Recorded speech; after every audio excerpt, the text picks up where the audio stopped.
Hola a todos, ¿cómo están? Bueno, nos encontramos para la segunda clase de participación ciudadana. La clase anterior habíamos trabajado, ¿sí?, sobre los conceptos básicos, ¿no? Bueno, como pueden ver ya en la pantalla, ¿sí?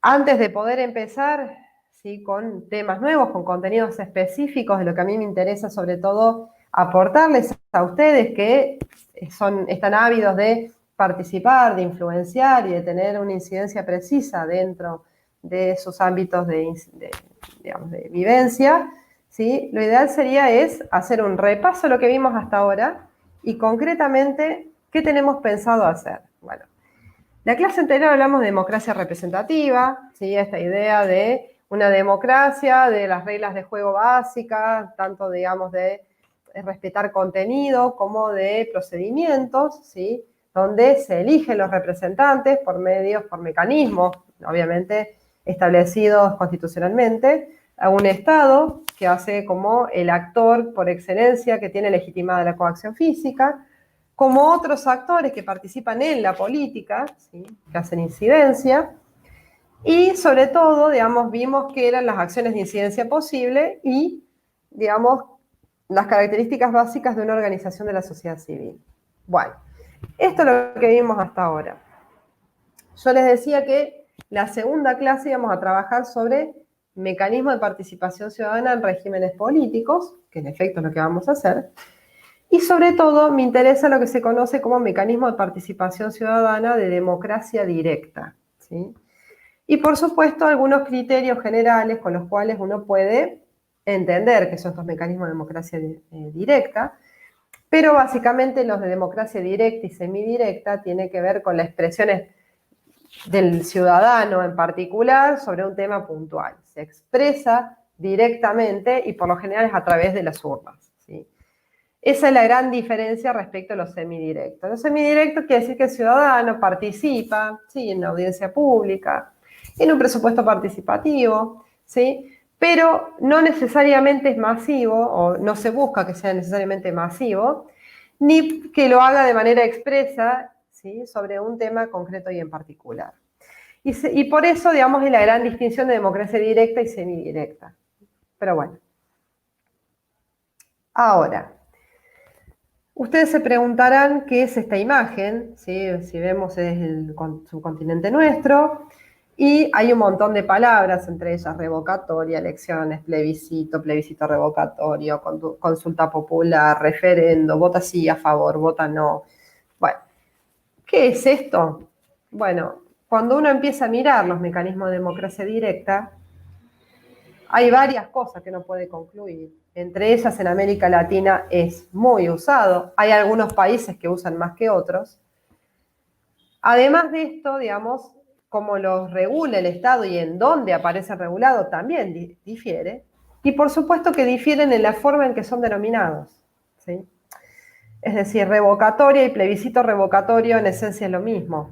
Consulta popular, referéndum, ¿sí?, también es lo mismo. Plebiscito es lo mismo, ¿sí? No es lo mismo que referéndum revocatorio, pero un plebiscito, un referéndum y una consulta popular en esencia es exactamente igual. Y acá es donde empieza a complicarse la cosa, porque, como empezamos a ver, cada quien puede generar variantes y denominaciones diversas sobre un mismo objeto de trabajo, ¿no? Entonces, esa primera cuestión hace que uno hable de mecanismos de democracia directa y que nos pongamos, sobre todo, digamos, de acuerdo qué significa democracia directa.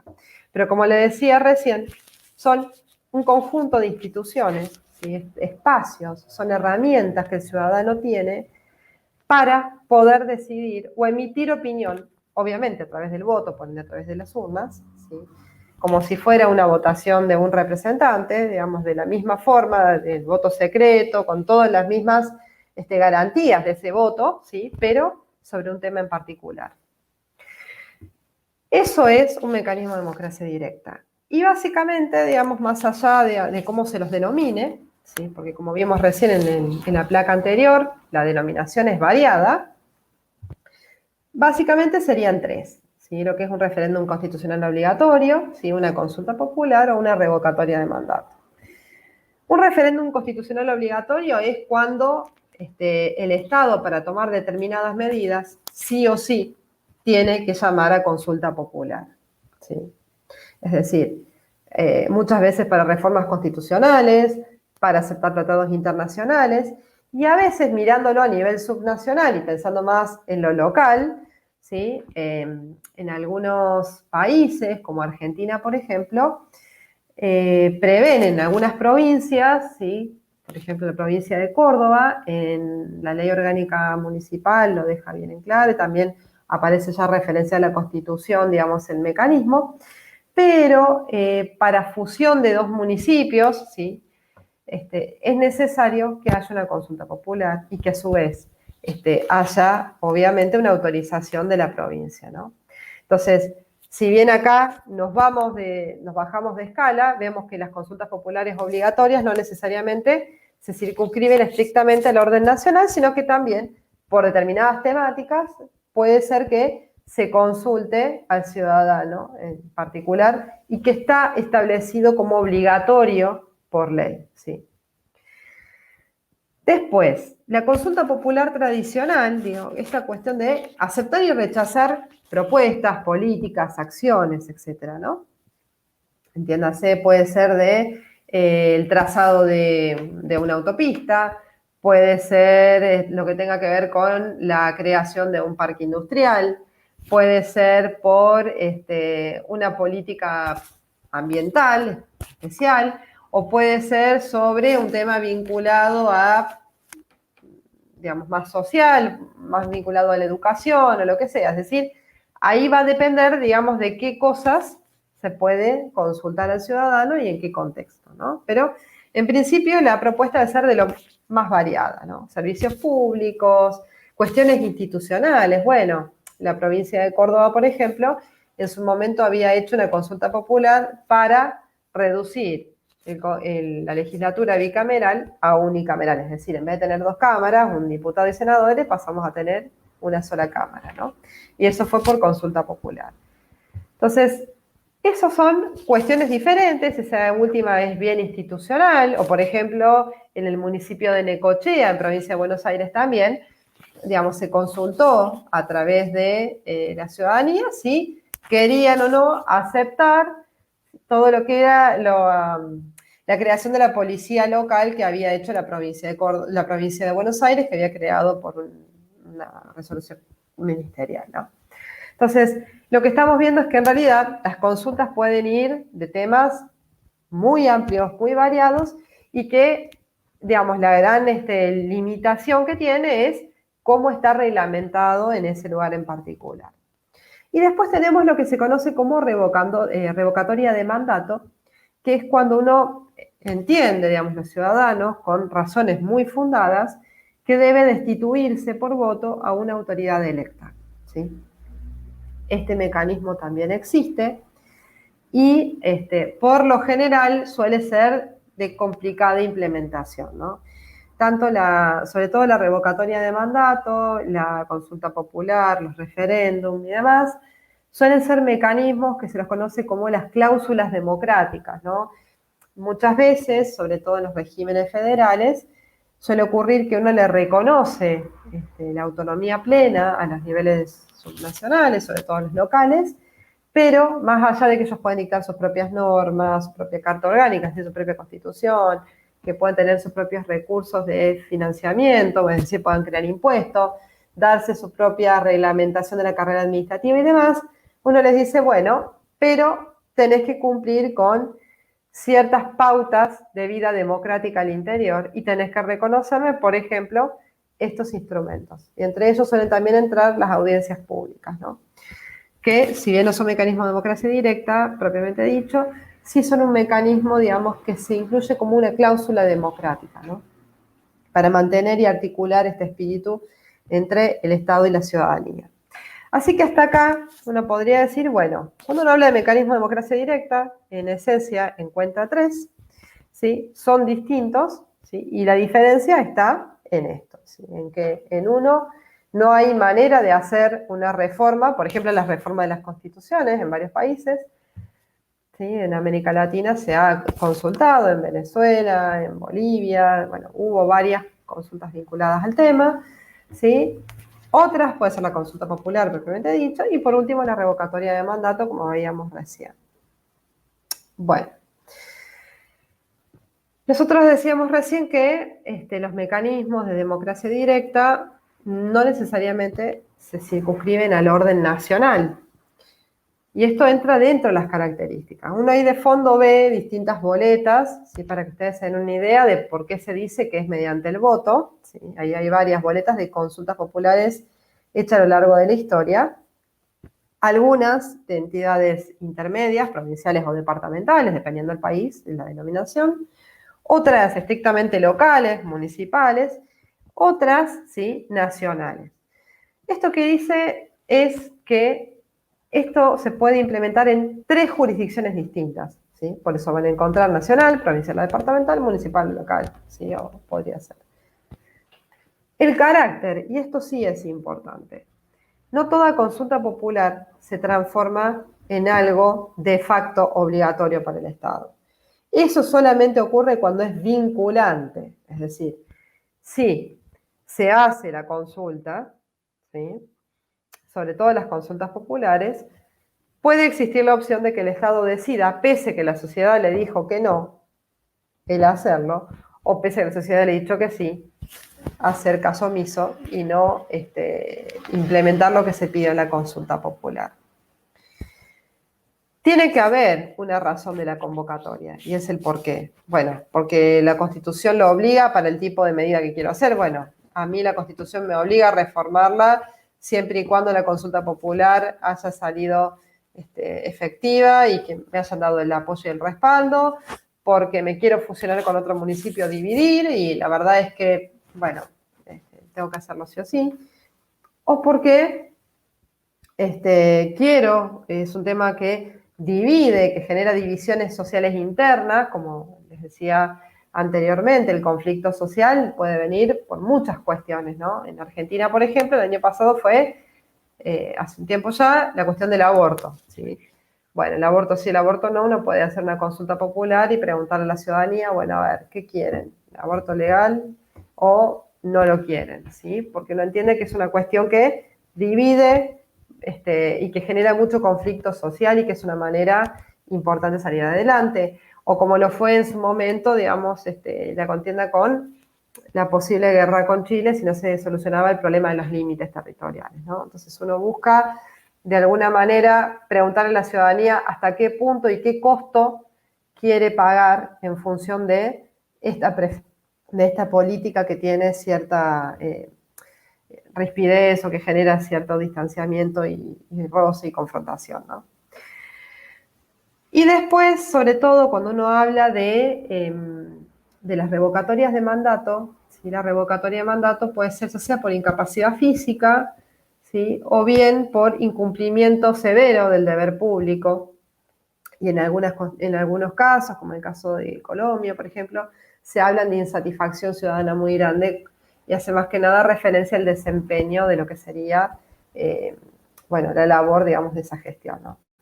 Con lo cual, digamos, obviamente el incumplimiento del deber público, cada estado lo reglamenta como considera apropiado, pero tienen que ser faltas muy severas, un escándalo de corrupción muy grande o una cosa que atente directamente contra lo que un funcionario público se supone que debe hacer, la conducta que debe seguir y demás cuestiones, ¿no? O sea, pero tienen que ser faltas realmente graves. Y por último, ¿sí? ¿Quién es el que hace la convocatoria? Porque no puede ser el Poder Ejecutivo, que muchas veces es quien lo solicita, otras veces puede ser el Poder Legislativo, es decir, el Consejo Deliberante, puede ser la Asamblea, puede ser el Congreso, ¿sí? Bueno, la legislatura, ¿sí? El Poder Legislativo, o puede ser la ciudadanía, ¿no? La ciudadanía puede ser la que pida que se haga una consulta popular y que eleve la propuesta, ¿no? Obviamente acá va a depender mucho también, digamos, de qué requisitos debe cumplir cada uno de los actores para poder someter a consulta popular sobre un tema en particular, ¿no? Pero es importante entender que las consultas populares, los referendos, las revocatorias, hay ciertas cuestiones que son importantes tenerlas en cuenta, y sobre todo la cuestión de la jurisdicción. Y acá, sobre todo para los países federales, es un tema importante. Porque, por lo general, muchas veces, en algunos países de América Latina, lo que se ha hecho es aprovechar, como en el caso uruguayo, por lo general, aprovechar una elección, ya sea del Poder Legislativo o del Poder Ejecutivo, y junto con las autoridades, ¿sí?, se generan unas boletas aparte donde yo hago la consulta popular, ¿no? Entonces aprovecho el mismo proceso electoral. Ahora, en países como Argentina, donde no necesariamente todos elegimos en la misma fecha, si un municipio o una provincia quiere aprovechar una elección nacional y someter a consulta popular, ahí las autoridades locales deben solicitar permiso a las autoridades nacionales y coordinar el calendario con ellos para poder ejercerlo. Entonces, es un detalle de color, sí, pero nada menor y muy importante a la hora de decir, bueno, a ver, yo quiero plantearlo, lo quiero hacer, fantástico. ¿Y por qué se da esta situación? Porque las consultas populares, los referéndums, los plebiscitos, como más les guste llamar, también generan una inversión de costos muy grandes y no necesariamente siempre es fácil llevarlas a cabo. Con lo cual, ¿sí?, si una provincia, un departamento, o bien un municipio, una alcaldía, quiere proponer y someter a votación un tema en particular, requiere sí o sí de la autorización de la otra jurisdicción para esos casos puntuales, donde se aproveche una elección nacional o provincial para colar un tema local, ¿no? Entonces, este tipo de cuestiones es importantísimo tenerlo presente porque también hace a la viabilidad de todo el esfuerzo que uno pone como ciudadano a la hora de plantear una consulta popular. Bien, nosotros decíamos recién que este tipo de mecanismos va a estar regulado y reglamentado de manera diferente, ¿no? Entonces, acá también depende del tipo de régimen político, de cómo esté conformado. Si estamos hablando de un régimen más de conformación federal, es una cosa. Si es más unitaria, tiene otro tipo de connotaciones. Y esto básicamente quiere decir que a medida que sea federal o más descentralizado sobre todo, aumentan la cantidad de normas, ¿sí?, que pueden regular este organismo o este mecanismo, ¿no? Entonces, en algunos casos bastará con la Constitución Nacional, donde generalmente se las enuncia. Después, por lo general, suele haber leyes que regulan aspectos generales de la consulta popular, de los plebiscitos, de las revocatorias de mandato, ¿sí? Y por lo general suele incluso haber decretos reglamentarios por parte del Ejecutivo donde dice, bueno, para determinadas cuestiones puntuales y específicas deberá hacerse de determinada manera, ¿no? Como por ejemplo, atender la cuestión de los calendarios, los requisitos a presentar y demás, que ya vamos a ver en las placas que vienen, ¿no? Pero las normas jurídicas que regulan varían sobre todo, ¿sí?, de acuerdo a si se trate de un régimen federal o se trate más bien de otro tipo de régimen más concentrado, ¿no? Bien, y después otras cuestiones, digamos, que vienen atado al anterior, tiene que ver con cuestiones generales, ¿no? Uno no puede alegremente presentar una consulta popular, por más que un tema sea interesante, necesario y que sea oportuno, sino que, por lo general, necesita lo que se conoce como cantidad de avales o firmas. Es decir, yo tengo que agarrar el padrón del distrito, de la jurisdicción donde yo quiero elevar la consulta popular, porque obviamente tiene que ser además un tema que ese distrito pueda resolver. Para que se entienda, si yo lo que quiero hacer es modificar, ¿sí?, en el caso argentino, por ejemplo, tenemos descentralizada la educación, salud y algunos servicios, y si yo quiero hacer una reforma, ¿sí?, al sistema educativo de a nivel inicial, ¿no? Quiero incluir una variación, por ejemplo, acotar o aumentar la cantidad de años, que bueno, que el primer ciclo sean 7 años u 8 en lugar de 6. Bueno, en realidad hay que saber que eso se hace, el pedido, no al municipio, sino que se hace a la provincia. Entonces acá la primera cuestión es tener en cuenta qué jurisdicción va el pedido, cosa que muchas veces no se sabe, ¿no? Yo les comentaba, digamos, que también trabajaba participación ciudadana en distintas cuestiones, por ejemplo, gobierno abierto, y cuando uno miraba las planillas de pedidos que le hacían al Estado Nacional, sobre todo en Argentina particularmente, uno encontraba que muchos pedidos eran más bien una facultad, una competencia de la provincia y no de nivel nacional, entonces a lo sumo podían acordar o ceder, digamos, o sugerirle a la provincia que tomara el tema en agenda que la ciudadanía estaba proponiendo, ¿no?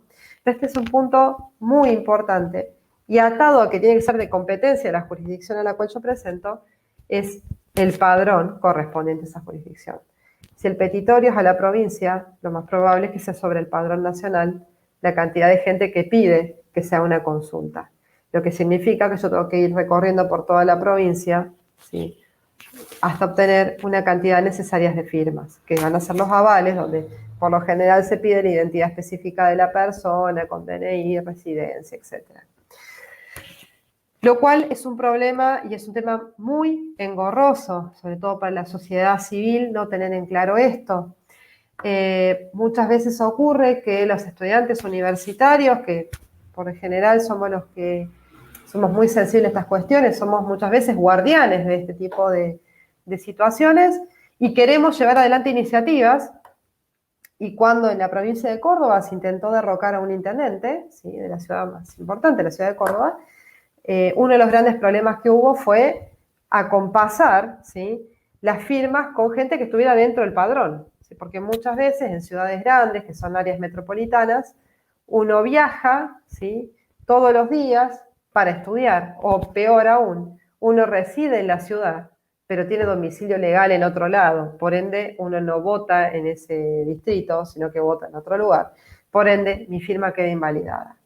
Entonces, si bien las grandes metrópolis, digamos, para algunas cosas pueden ser muy importantes, en otros es un problema en tener el filtro de residencia legal real en el lugar donde uno quiere juntar una firma como aval, ¿no? Entonces, como sociedad civil, una de las primeras cosas que hay que estar pendientes y sensibles es justamente que donde estemos buscando el aval sea de gente que esté dentro de ese padrón electoral. O sea, detalle no menor.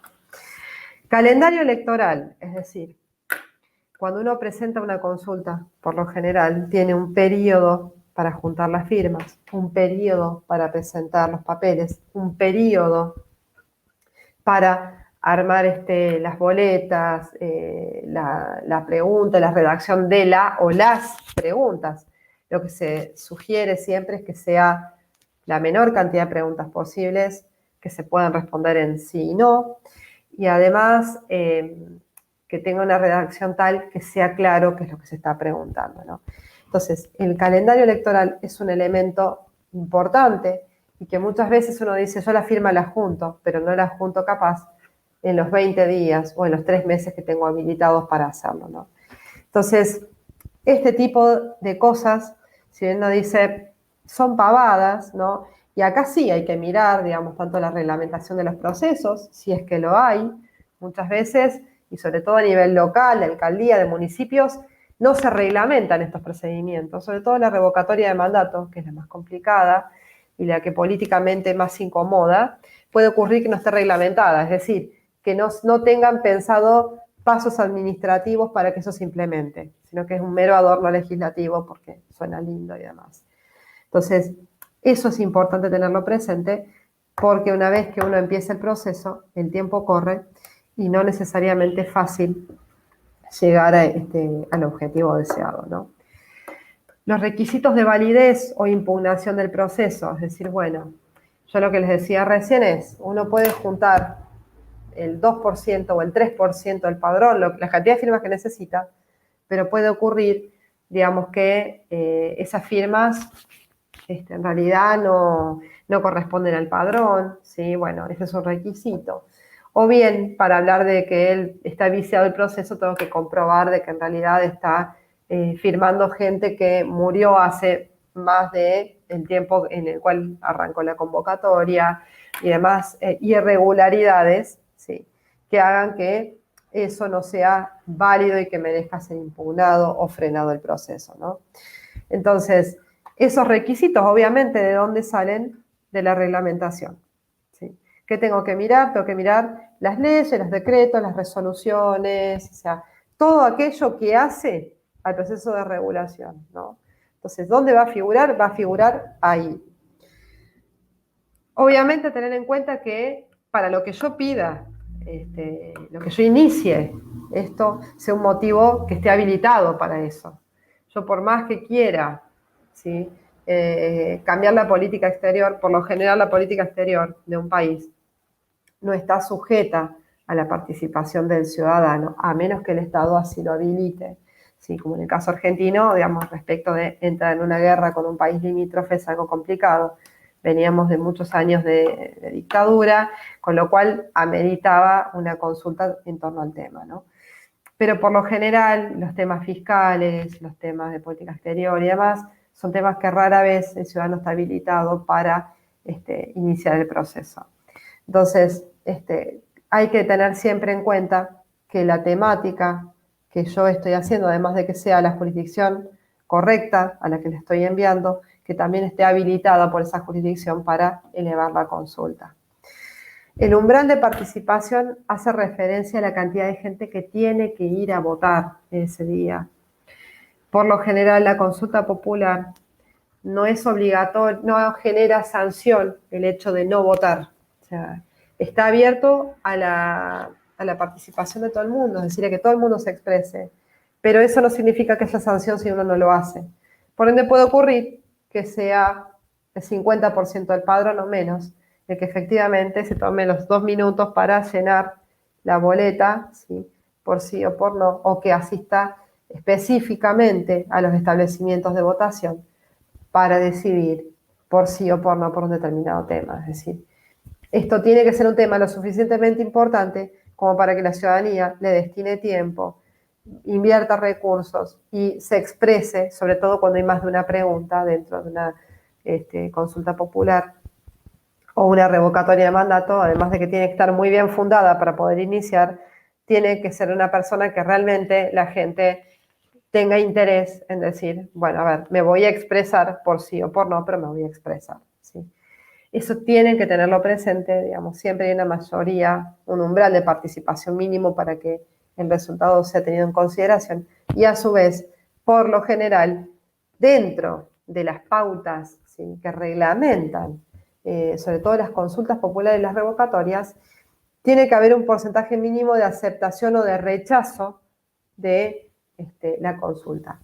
Si el rechazo no llega al umbral, que por lo general es 50, 60% y demás, bueno, esa consulta popular se hizo, pero la medida no va a ser tomada en consideración por el Estado, ¿sí? Eso es importante tenerlo presente, por eso cuando uno activa como ciudadano una consulta popular, una revocatoria de mandato, además de lograr que te den bolilla, de que te lo acepten institucionalmente, que digan, sí, en efecto, todos los pasos fueron correctos, se hicieron en tiempo y forma y demás, también tengo que garantizar que la gente vaya a votar y que además la cantidad de votantes sea mayor o superior a la que yo necesito. Es decir, saber cuántos votos positivos necesito de mínima. El piso real de votos positivos que necesito son 2.000, 10.000, 1.000.000, 3 millones. Bueno, saberlo, ¿sí?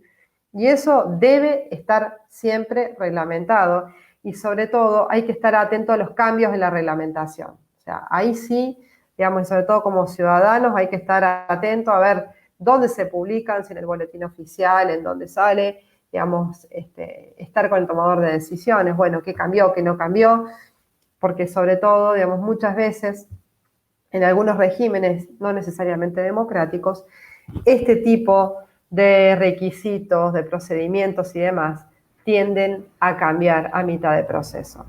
Con lo cual, digamos, eso es una excelente sugerencia para quien nunca participó, nunca estuvo al frente de esto y por primera vez se lanza a la aventura, ¿no?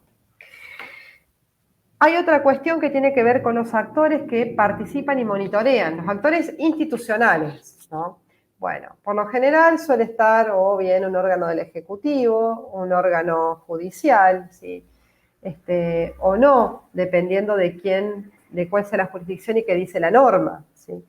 En algunos países hay Tribunal Superior de Justicia Electoral, en otros hay Consejo Electoral, en otros habrá una Cámara Nacional Electoral, ¿sí? Puede haber también una Dirección Nacional Electoral por parte del Ejecutivo, ¿sí? Es decir, yo me tengo que fijar quién es el que tiene competencia en este asunto. Porque, ¿qué pasa? Sobre todo a nivel subnacional, puede ocurrir que las autoridades electorales para este tipo de cuestiones no necesariamente tengan injerencia, sino que se creen comisiones ad hoc, es decir, comisiones específicas para esto. Con lo cual hay que estar atentos también. ¿Quiénes son los que generan las reglamentaciones? ¿A quién se designa? ¿Por qué tiempo? ¿Qué rol cumple? ¿No? Bueno, hay un actor que es observador o vedor, bien, en qué momento entra, qué es lo que observa, qué es lo que no, hasta dónde llegan sus facultades, etc. Porque esto, a mitad de proceso, también genera problemas, ¿sí? Entonces, uno tiene que conocer muy bien, no solamente el tema, no solamente la ley, sino también los actores que el Estado tiene para justamente ir monitoreando el avance de este proceso. Y por supuesto saber a quién le toca tomar qué decisión. Sí, sobre todo, digamos, a nivel de elecciones, no necesariamente todos toman decisiones sobre todos los aspectos. Por ejemplo, la capacitación de autoridades de mesa puede ser que lo tome un organismo del Poder Ejecutivo y, sin embargo, en la parte más de capacitación de autoridades partidarias o de fiscalización partidaria puede ser que toque otro organismo y así sucesivamente, ¿no? Entonces, esto siempre hay que tenerlo presente porque, insisto, una vez que el proceso está en marcha, uno no puede estar permanentemente haciendo inteligencia o empezar de cero cada vez que uno tiene un problema. Así que, si ustedes me preguntan, digamos, qué cuestiones hay que tener en cuenta sobre los aspectos centrales del uso de los mecanismos de democracia directa en democracia, son estos, ¿sí?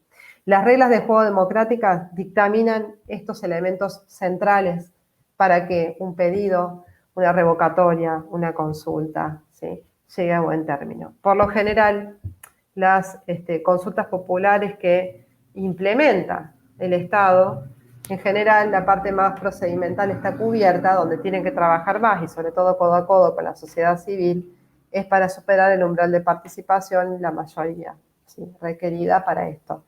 La sociedad civil, en cambio, cuando intenta revocar o cuando intenta elevar un tema a consulta popular, tiene que estar muy al tanto y muy aceitada en todo el proceso administrativo, ¿sí?, e institucional que eso mismo requiere. Así que eso es un punto importantísimo, ¿no? Yo les decía que, como comentarios ya finales de cierre de esta clase, que no necesariamente que haya reconocimiento de los referéndums, de las revocatorias, plebiscitos y demás mecanismos de democracia directa, se daba en todo régimen político democrático. Y, en efecto, los mecanismos de democracia directa sirven para, de alguna manera, dar legitimidad a una decisión donde iba a tener un alto nivel de rechazo, ¿sí?, porque hay mucha polarización en torno al tema, pero no necesariamente y no en todos los contextos es un complemento de la democracia representativa. Y acá es importante la palabra complemento. Los mecanismos de democracia directa no pueden, bajo ningún concepto, suplir a la democracia representativa. ¿Por qué? Porque es costosa, porque desgasta, porque lleva mucho tiempo de planificación, de ordenamiento, digamos. Y más allá de que uno esté canchero y que lo logre hacer bien, digamos, y que lo haga en tiempo real y el tiempo que debe hacerse, el problema es que las decisiones públicas no pueden esperar necesariamente hasta que toda la ciudadanía se expida permanentemente sobre distintos temas, ¿sí? Hay temas que yo no estoy en condiciones de expedirme, así me lo pregunten y me lo repregunten una y otra vez, porque no son mi área de expertise. Yo trabajo gestión pública, sobre todo a nivel local, entiéndase a nivel más municipal, ¿no? Y las cuestiones más vinculadas a políticas económicas o a regulaciones específicas, yo la verdad es que lo desconozco, así que por más que a mí como ciudadana me consulten, voy a estar emitiendo una opinión a ciegas, como quien dice. Entonces, los mecanismos de democracia directa, en el mejor de los casos, son un complemento de la democracia representativa. Pero no necesariamente en todos los contextos son un complemento. Para que sea un complemento a la democracia representativa, necesariamente tienen que respetarse los procedimientos prefijados. Esto que yo les decía recién, de que, bueno, de la noche a la mañana, bueno, primero que el organismo no me contesta cuando tiene ganas, después me modifica el calendario, no, bueno, mira, la consulta no sale en 2016, sale en 2017, o sale en 2020, pero yo tenía pensada para el 19. O no, ¿sabés qué? A partir de ahora es un requisito fundamental que además de DNI y demás, firma y que además tengas una foto de la persona, o sea que yo tengo que ir con una camarita de fotos sacando y acreditando que esa persona, y tiene que coincidir además con la foto del DNI. Entonces, digamos que, por decir una pavada que probablemente no sea así, digamos, pero si yo empiezo a ver que a los procedimientos se le agregan cosas, se le quitan, se los modifica, se los cambia de lugar y demás, lo que estoy viendo es que no están siendo respetados, ¿sí? Y esto cuando las autoridades públicas manipulan los procedimientos administrativos, y es complicado, digamos. O sea, hablar de democracia en esos casos es complicado. Lo mismo, digamos, cualquier sujeto, no sé si ustedes recuerdan, en la clase anterior que hablábamos de los sujetos, yo decía, bueno, están las personas físicas, jurídicas y demás, los estatales, los no estatales, ¿sí? Todos deberían tener que hacer los mismos procedimientos en las mismas circunstancias o similares, ¿sí? No puede variar el procedimiento según se trate Juan, Julieta, Manuel, el partido A o el Poder Ejecutivo, el Poder Legislativo, ¿sí? No puede ocurrir eso. Y además, ¿sí? Por sobre todas las cosas, yo les decía que no necesariamente todas las consultas populares son vinculantes, es decir, que generan obligación al Estado a aplicar la medida una vez que el ciudadano se expidió. Pero cuando la ciudadanía se expide y el resultado no es el que el gobierno espera, lo ideal sería, en un régimen democrático representativo, donde los valores de la democracia se respetan y se validan, es que el resultado de la voluntad popular también sea respetado, ¿sí? Es decir, no buscar forzar otro mecanismo institucional para invalidar, ¿sí?, la opinión pública o la voluntad popular. Insisto, si no es un tema vinculante, el Estado no está incumpliendo ninguna normativa, pero sí lo que está haciendo es generarse un costo político, si se quiere simbólico también, digamos, alto por no cumplir con una norma básica. Así que bueno, simplemente esto, tengan presente que los mecanismos de democracia directa, como también son los mecanismos de democracia semidirecta, como el presupuesto participativo, tienen un diseño, es decir, bueno, esto de los avales, las mayorías requeridas, los requisitos, los procedimientos, la forma en que hay que participar y demás, eso, digamos, es un diseño institucional, como lo llamamos en ciencia política, y ese diseño institucional, en realidad, condiciona mucho el procedimiento. Lo lógico es, en general, que las revocatorias de las consultas populares requieran de mayorías grandes, amplias. ¿Por qué? Porque implican decisiones que son tajantes y cuyo efecto puede generar problemas serios a las instituciones si se usa de manera corriente para jugarretas políticas, ¿no? Pero tengan presente esto, que en todo el continente y en todo el mundo en general son procesos que se han incorporado en los diseños constitucionales, en la vida, digamos, de los estados, sobre todo los estados federales como Argentina y Venezuela, pero que requieren de cierto cuidado su uso para que sea realmente un mecanismo que refuerce la democracia interna. Y yo para eso van a ver que junto, digamos, a los manuales que van a tener disponibles, también van a tener en las referencias bibliográficas a gente que estudia específicamente tanto mecanismo de democracia directa, ¿sí? Entonces, y otros mecanismos de participación ciudadana en general. Así que bueno, sin más, para mí fue un honor y un gusto tenerlos en esta charla a todos ustedes, y espero que les haya resultado interesante. Así que bueno, espero los comentarios en las distintas actividades y seguiremos hablando por otros medios. Muchas gracias a todos.